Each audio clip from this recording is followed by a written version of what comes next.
श्री कृष्ण और बलभद्र संपूर्ण विद्याओं के ज्ञाता तथा पूर्ण ज्ञान रूप थे। तथापि शिष्य और आचार्य की परंपरा को सुरक्षित रखने के लिए उन्होंने काश्य गोत्र में उत्पन्न अवंतीपुर निवासी सांदीपनि जी के यहाँ विद्या अध्ययन के लिए यात्रा की। बलराम और श्री कृष्ण दोनों भाई शिष्यता ग्रहण करके निरंतर गुरु सेवा में लगे रहते थे। उन्होंने अपने आचरण द्वारा सबको शिष्य के कर्तव्य का उपदेश दिया। 64 दिनों में ही रहस्य और संग्रह अर्थात अस्त्रों के उपसंहार सहित धनुर्वेद का उन्हें पूर्ण ज्ञान हो गया। यह एक अद्भुत बात थी। उनके अलौकिक और अनहोने कर्मों को देखकर गुरु ने ऐसा समझा कि साक्षात सूर्य और चंद्रमा इन दोनों के रूप में मेरे यहाँ आए हैं।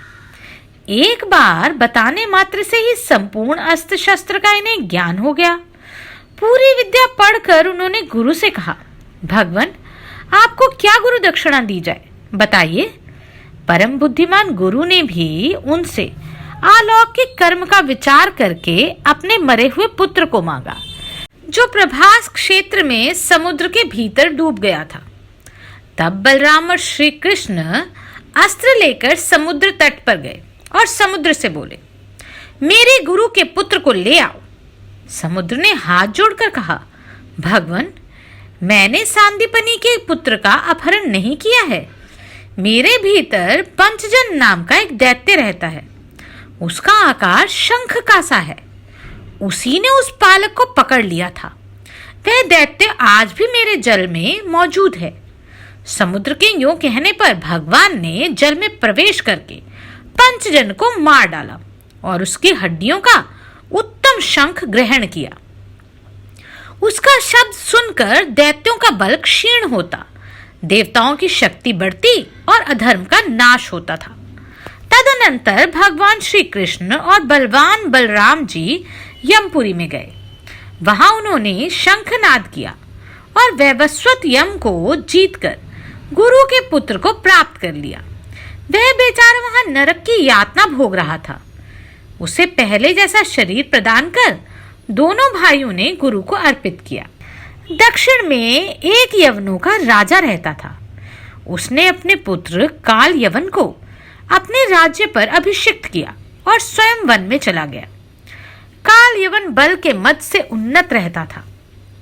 एक बार उसने नारद जी से पूछा, पृथ्वी पर बलवान राजा कौन है, कौन से हैं? नारद जी ने यादवों को बतलाया। उसने हाथी, घोड़े और रथ सहित खरबों मलेच्छों की सेना के साथ लेकर यादवों पर आक्रमण की तैयारी की।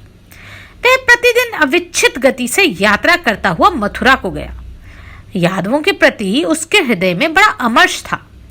उसके आक्रमण का समाचार जानकर श्री कृष्ण ने कहा, यदि काल यवन ने आकर यादवों की सेना का संहार कर दिया तो अवसर देखकर महाराज जरासंध भी आक्रमण करेगा, और यदि पहले जरासंध से ही आकर हमारी सेना को क्षीण कर दिया तो बलवान काल यवन बचे खुचे सैनिकों को भी मार डालेगा।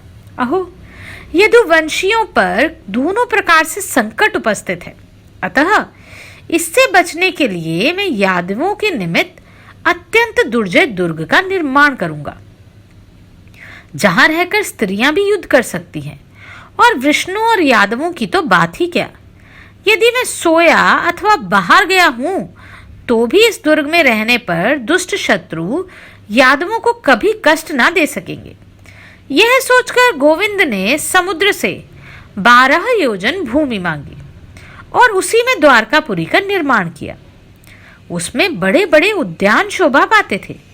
उसकी 4 दीवारी बहुत ऊंची थी। सैकड़ों सरोवरों से यह पुरी सुशोभित हो रही थी। उसमें सैकड़ों परकोटे बने हुए थे। वह पूरी इंद्र की अमरावती सी मनोहर जान पड़ती थी। भगवान श्री कृष्ण ने मथुरा के निवासियों को वहां पहुंचा दिया। जब काल यवन समीप आया तब वे मथुरा पहुंच चुके थे। मथुरा के बाहर काल यवन की सेना का पड़ाव था। श्री कृष्ण अस्त्र शस्त्र लिए बिना ही मथुरा से बाहर निकले। काल यवन ने उन्हें देखा और ये जानकर कि ये ही वासुदेव हैं, बिना अस्त्र शस्त्र के ही उनका पीछा किया। जिन्हें बड़े बड़े योगी अपने मन के द्वारा भी नहीं प्राप्त कर सकते, उन्हीं भगवान को पकड़ने के लिए काल यवन उनके पीछे पीछे चला। उसका पीछा करने पर श्री कृष्ण भी एक बहुत बड़ी गुफा में प्रवेश कर गए, जहां महापराक्रमी मुचुकुंद सोए हुए थे। काल यवन ने भी इस गुफा में प्रवेश किया और देखा एक मनुष्य सो रहा है। उसे श्री कृष्ण समझकर उसे खोटी बुद्धि वाले यवन ने लात मारी। मुचुकुंद की आंख खुल गई और वह यवन राजा की दृष्टि पड़ते ही उनकी क्रोधाग्नि से जलकर भस्म हो गया। पूर्व काल में राजा मुचुकुंद देवासुर संग्राम में युद्ध करने के लिए गए थे। वहां उन्होंने बड़े बड़े दैत्यों को परास्त किया। युद्ध समाप्त होने पर उन्हें नींद सताने लगी। तब उन्होंने देवताओं से दीर्घ काल तक निद्रा में पड़े रहने का वरदान मांगा।